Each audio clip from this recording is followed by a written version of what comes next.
So remembering that attacks are ways to compromise the system, probably the most important thing you can remember from hacking the target is that all access is success. Anything you get, whether it's a low privileged user, random service account, no matter what kind of attack you've got, if it's a success, it's actually going to help us in future attacks.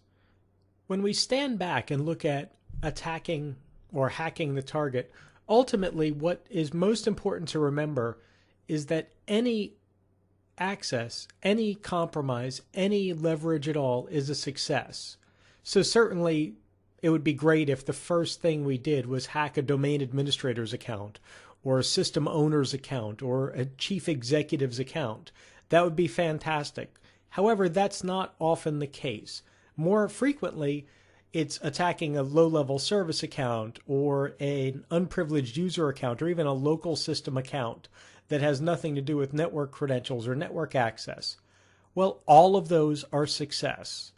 Some of them are both the beginning and the end of our attack, and certainly some of them are just the beginning, but any of them allow us to get into a system and then expand our control, expand the hack, attack different systems, attack different services, look at different data, and so forth.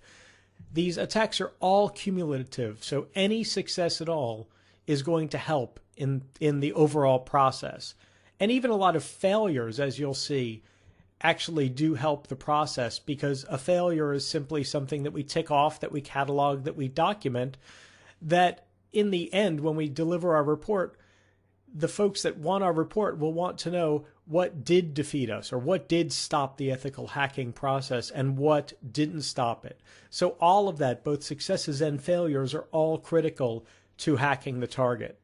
And as well as being able to have successes, failures, build on successes, and so forth, it's important to remember that when we're doing these attacks, we can actually help prioritize the attack based on the information we already have. So in earlier videos, you saw information about building a nefarious network attack and footprinting and enumeration, approaches like that to understand what the network is built on, who has access, who doesn't have access. Well, all of that plays in here when we have to decide who are we going to attack first, or who are we going to spend the most time attacking. If all passwords, let's say, are difficult to crack, we don't want to be cracking a password for an unprivileged user if it's going to be roughly the same level of difficulty to crack the enterprise administrator password. At the same time, we do want to build our attack based on the easiest wins first. So if we know from footprinting that some accounts have long-lived passwords, or some types of access is easier to get than others, we want to bring our strength against weakness, and we want to get the easiest wins first. Both for the fact that we can leverage those in future attacks, and also, to be honest, it's a little demoralizing to spend a week getting all failures. It's great to have some successes up front. It helps to energize the process, and it helps to keep everything rolling so that the attack actually will eventually succeed. And I'm telling you for sure that any success is buildable and can be rolled into an overall success for the process. Also, we want to ensure that the attacks that we're conducting are prioritized based on the ones that are not likely to be detected. So logging in with account X or Y or Z, some of those accounts may be monitored closely and trigger alarms when they're used for interactive login or used for process access, versus some will not. So based on our footprinting and based on our attack process, we want to make sure that we prioritize the ones that are not going to set off alarms and the ones that are going to hopefully get us access immediately. We want to set those up first, but eventually we're just going to wind up attacking everything. As we think about hacking the target, it's important to remember why we're doing this in the first place. It's not just to have fun, which it actually is kind of fun, but it's also to ensure that we're accessing the target data, the target systems. We're getting access to the stuff we need to get access to, no matter what it is. We're getting more and more control until eventually we get full control of the target environment, whether that's a single server, an entire cluster, a domain, an enterprise, the firewall, the proxy server, the VPN, the target database that has all of our secret account information, whatever it is. The goals all build towards as much control as possible on the target systems or environment or resources. And as well, while we're hacking towards a goal, we want to try to ensure that these attacks are repeatable, or at least the re-entry process is repeatable. So once we get to the target, one of the first things we're going to do is ensure that we can get back in to the target without being detected. We want to cover our tracks from this attack, and we want to facilitate future stealth attacks. And a word on stealth there is that we want to not alert the target to the attack. Obviously, that goes without saying almost at this point. But we want to ensure that we stay within our scope and our boundaries that we've defined early on. When we're attacking, when we're actually doing hacks, especially with things like password cracks and keyboard sniffs, it's important to remember that there's only some data we want to access. There's only some resources we want to access. So hacking accounts that have nothing to do with our scope and boundaries, that's really bad.